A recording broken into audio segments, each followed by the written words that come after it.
이번 시간에는 개항 이후 일본인들에 의한 조선산업 이식의 측면을 살펴보겠습니다. 자주적 근대화에 실패한 결과 한국은 1910년 일본의 식민지가 되었고, 근대 조선산업 역시 스스로의 힘으로 육성할 수 있는 여지를 상실했습니다. 일본 제국주의는 한국을 식민지화한 시점에서는 국가 차원에서 식민지에 근대 조선산업을 육성하려는 의지는 당연히 없었습니다. 메이지 유신 시기 일본이 근대 조선산업 육성을 위해 국가 차원에서 조선소를 건설했던과 대비되는 지점입니다.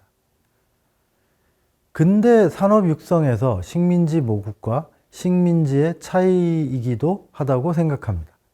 식민지가 된 한국은 자연스럽게 일본 조선산업의 시장이 되는 구조로 전환되었습니다. 이 결과 일제 식민지 지배하에서 한국의 근대 조선산업이 육성될 수 있는 길은 일본 민간 자본이 이익을 목적으로 자발적으로 진출하는 것 뿐이었습니다. 그리고 이런 움직임은 한국이 식민지가 되기 이전부터 시작되었습니다. 대표적인 것이 부산항 개발에 따른 일본인 조선소들의 설립입니다. 1876년 강화도 조약이 맺어진 이후 가장 먼저 개항된 것이 부산항입니다. 개항과 더불어 일본 주요 해운회사들이 부산항과의 사이에 항로를 열었고, 한일 간의 항로는 이후 인천, 원산 등 주요 항구들이 개항되면서 확대되었습니다. 한국 연안의 수산자원을 노린 일본 해운 수산업자들의 진출과 일본 어민에 의한 조선 각지 이주어촌 건설 등도 진행되었습니다. 한일 간에 왕래하는 선박이 많아지면서 선박의 건조 및 수리와 관련된 시장이 국내 주요 개항장과 포구, 이주어촌 건설 지역에 형성되었습니다. 물론 이런 현상은 비단 부산에서만 일어난 일은 아니었습니다. 인천항, 원산항 등 국내 주요 항구들도 비슷한 과정을 보이지만 가장 이른 시기에 조선소들이 생기고 이후에도 가장 크게 활발하게 일본에 의한 조선소 설립이 이루어지는 지역이 부산항이라는 것입니다. 회사 형태를 갖춘 최초의 일본인 조선소는 1890년, 자료에 따라서는 1887년이라고도 합니다만 부산 영도에 설립된 다나카 조선소입니다. 부산항을 입출항하는 일본 선박의 수리, 그리고 소형 어선 건조가 주 업종이었습니다. 그러나 엄밀하게 얘기하면 이 당시 다나카 조선소는 일본의 전근대 전통선인 와센을 기반으로 부산항 어선 수요에 입각하여 소형 무동력 목조 범선을 건조하는 조선소였습니다. 따라서 1890년 설립 시점에는 엄밀하게 근대적 조선소라고 보기는 힘듭니다. 앞선 강의 때 말씀드렸듯이 근대적 조선소란 19세기 후반 영국에서 출현한 증기 엔진을 장착한 대형 철강선을 건조하는 조선소를 의미하기 때문입니다.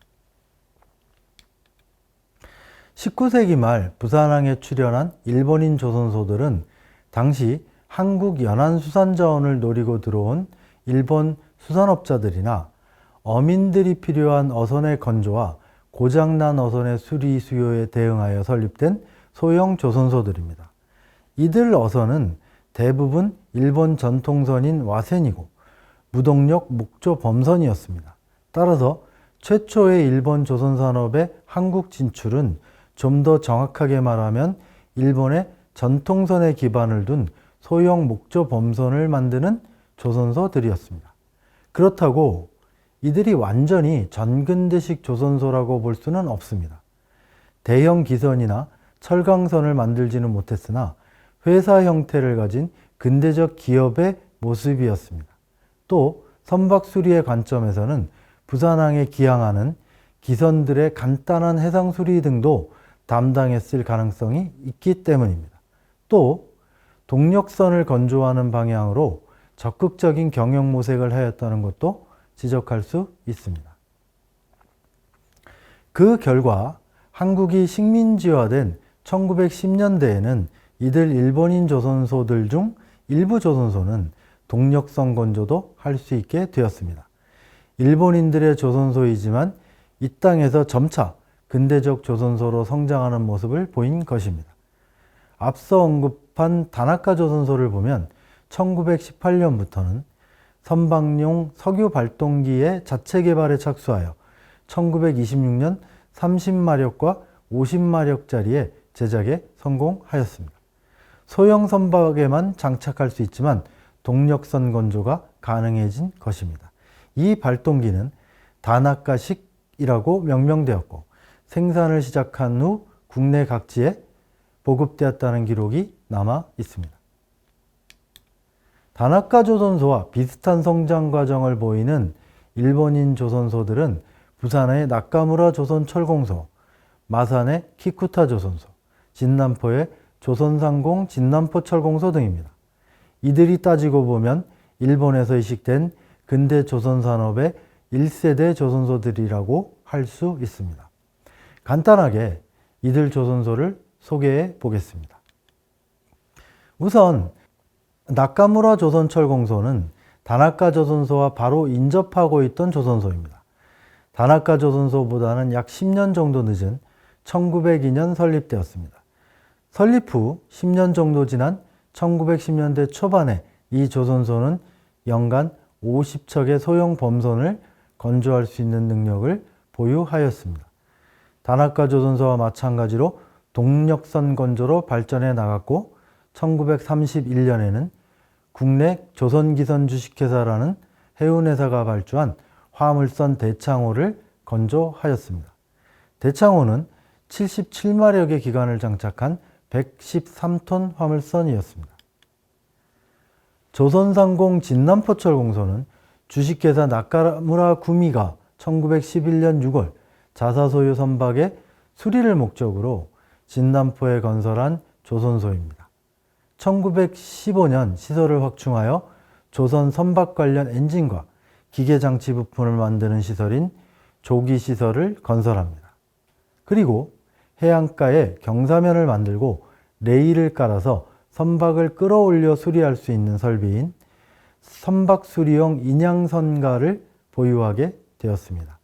이 조선소는 1920년 조선상공주식회사가 인수한 뒤 진남포의 주요 조선소로 성장하였습니다. 1928년 인양선가는 최대 300톤급 선박을 끌어올려 수리할 수 있는 능력을 보유하고 있었고 직공은 90명이었습니다. 1914년 설립된 키쿠타 조선소는 1926년 조선기선이 발주한 92톤급 소형 화객선, 즉 화물과 여객 겸용선을 2척 건조하였습니다. 모두 동력선으로 각각 150마력과 100마력의 엔진을 장착하였습니다. 1910년대에는 앞서 소개한 소형 조선소와 차원이 다른 대형 조선소 설립이 있었습니다. 처음부터 부산항에 입항하는 대형 화물선의 수리 수요에 주목하여 1916년 자본금 40만엔으로 설립된 조선선거 주식회사가 그것입니다. 부산항 맞은편에 위치하였고 다나카 조선소와는 같은 영도에 있었지만 보다 위쪽에 있었습니다. 1910년대에 들어서면 부산항도 어느 정도 근대 항만으로의 모습을 갖추었습니다. 크게 나누면 현재의 영도대교를 기준으로 북항은 상업항이자 군사항, 남항은 수산 및 어업항의 역할을 합니다. 다나카 조선소나 나카무라 조선소가 남항 맞은편에 자리 잡고 있다면 조선선거는 북항 맞은편으로 보시면 됩니다. 이 조선선거라는 조선소는 근대식 조선소로 부를 수 있습니다. 부산항에 입항하는 최대 1500톤급 선박을 수리할 수 있는 독을 갖추고 있었고 500톤 이하의 소형 화물선이긴 하지만 강선 건조도 가능한 기술력을 1920년대까지 갖추었기 때문입니다. 세계 제1차 대전 특수에 힘입어 급증하는 부산항 입출항 선박의 수리 수요에 대응하고 장차 대형 강선 건조도 목표로 하고 설립되었습니다. 그러나 조선선거는 1920년대 장기 불황 속에서 경영난이 지속되었습니다. 결국 1928년 조선선거의 대지주 중 한 명이었던 사이조 리하치라는 일본인이 조선소를 완전히 인수하여 사이조 철공소로 간판을 바꿔달고 개인회사로 경영을 계속하였습니다. 여기서 사이조라는 일본인에 대해 잠시 설명을 해둘 필요가 있습니다. 이 일본인은 1904년 경부철도 건설공사에 참여하기 위해 한국에 건너온 일본 인물입니다. 그런데 철도공사가 끝난 후에도 돌아가지 않고 부산에 남았습니다. 그리고 부산을 거점으로 청부공사, 철공소 경영 등의 사업을 전개하여 부를 축적하고 부산 지역 유력 경제인이 되었습니다. 1910년대에 이미 부산의 주요 일본인 자본가 중 한 명이었습니다. 전체적으로 정리하면 일본인에 의해 한말부터 국내에 이식된 조선산업은 처음부터 근대적 조선소였다고 하기에는 무리가 있습니다. 회사 형태를 갖추기는 하였으나 상당 기간 동안 이들 일본인 조선소들은 일본 전통선인 와센을 기반으로 어선 수요에 입각하여 운영되었고, 주력 건조 선박도 소형 무동력 범선, 즉 어선 건조를 주로 하는 상황이었기 때문입니다. 다만 한말부터 일본인 어업 침투가 활발했던 경남 해안 지역을 중심으로 일부 두각을 나타낸 조선소들에 의해 엔진 개발을 통한 동력성 건조가 확인되어 근대 조선산업의 이식이 제한적이지만 이루어지고 있음을 알 수 있습니다. 그 시점은 우리가 일제히 식민지가 된 이후로 1910년대 후반 정도로 볼 수 있을 것 같습니다. 조선선거 주식회사의 설립도 이 즈음의 일입니다. 이들 조선소들은 1920년대 후반에는 소형 동력 화물선의 건조, 대형 기선 수리가 가능한 수준까지 성장해 있었습니다. 그러면 이제 마지막으로 남은 궁금증은 한국인들은 근대 조선소 설립과 관련된 움직임이 없었는가 하는 것입니다. 사실 거대한 조선시설을 구축하고 대형 철강선을 건조하는 근대 조선산업은 민간 자본 축적이 미약한 후발 국가에 있어서는 국가 주도 육성산업입니다. 앞서 언급했지만 그래서 일본도 시작은 국영조선소 설립이었고, 이렇게 시작한 조선소가 일정한 경영궤도에 올라간 후 민간에 불화하여 민영화했던 것입니다. 일본 근대 조선산업의 상징인 미쓰비시 중공업의 탄생 과정이기도 합니다. 따라서 이미 한 가지 답은 나왔습니다. 처음부터 거대한 조선소를 한국인 민간 자본가가 구상한다는 것은 한국인 근대 자본가의 성장 수준을 생각했을 때 애초부터 불가능한 것이었습니다. 그리고 일본 정부나 식민지 통치 권력인 조선총독부가 한국의 재정 투자나 일본 재벌을 끌어들여 대형 조선소를 건설하는 것도 1930년대 전반기까지는 생각하지 않았던 일입니다. 한국은 근거리에 있는 일본 조선산업의 시장이기 때문입니다. 물론 이는 1930년대 후반부터 상황이 달라지기는 합니다.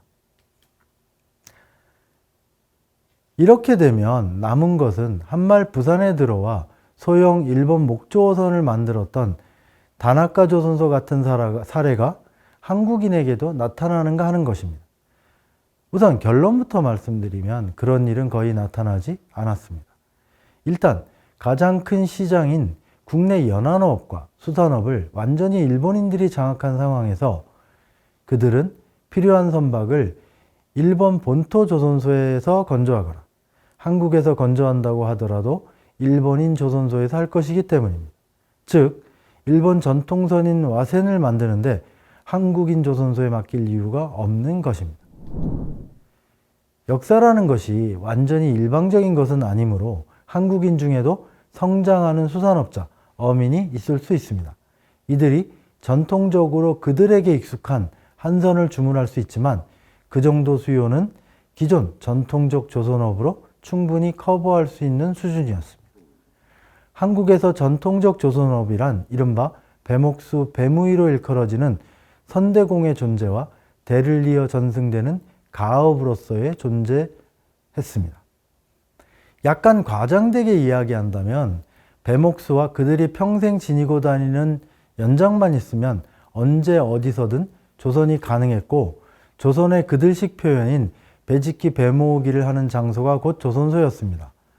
그리고 이러한 전통적 조선은 도면이나 계획서 없이 아버지 연장과 함께 기억과 경험으로 아들에게 이어졌습니다. 1930년대 서양인 선교사 언더우드의 눈에 비친 한강 노량진 배목수들의 모습도 이런 것이었다고 할 수 있습니다. 그런데 한국인 배목수들은 국내에서 일본 전통선 와센의 수요가 늘자 이 와센 전교 기술을 습득하려고 합니다. 일본 와센을 건조하여 전통적 조선업의 생명을 연장시키려 했던 것입니다. 그리고 이 과정에서 양국의 전통적 조선 기술은 개량이라는 명목으로 섞이기도 하였습니다. 조선 총독부가 수산업 증진을 명분으로 어선 개량을 정책적으로 추진하였던 것도 한 역할을 하였습니다. 드문 예이기는 하지만 일본인 조선소를 모방하여 회사 형태의 조선소 설립을 시도하기도 하였습니다. 당시 언론에 보이는 원산의 한국인 수산업자 윤상필의 사례는 이런 상황을 잘 보여줍니다. 윤상필은 10여 년간 가산을 쏟아부어 어선 개량 사업을 추진하였고 1922년 마침내 조선형 개량 어선의 선형을 만드는 데 성공하였습니다. 이 배가 구체적으로 어떤 모습이었고 무엇을 개량했는지는 확실하지 않습니다. 그는 이 개량선을 건조하여 일반에 널리 보급하기 위해서 조선소 설립을 계획하였습니다.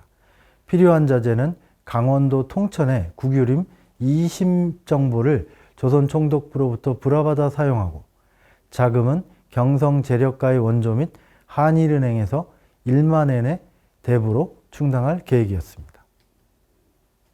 윤상필은 1924년 4월부터 조선소 건설을 시작하였는데 규모는 연간 50척의 어선을 건조할 수 있는 수준이었던 것으로 보입니다.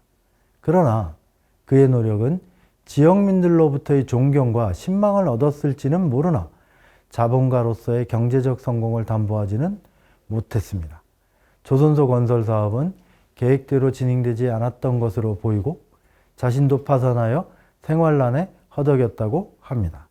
1930년대 그의 회생을 위해 원산지역 유지 140여 명이 진정서를 작성하여 총독부에 탄원하는 상황까지 발전했지만 윤상필은 그 결과를 보지 못한 채 사망하였습니다. 가업으로 이어진 영세한 전통적 조선업이 근대 조선소로 전환하는 것은 그렇게 쉬운 일은 아니었습니다. 1930년 기준으로 조선 총독부 식상국이 조사한 5인 이상 종업원을 가진 조선소 명부에 한국인이 경영하는 조선소는 단 한 곳도 없는 것도 또 하나의 근거로 이야기할 수 있습니다.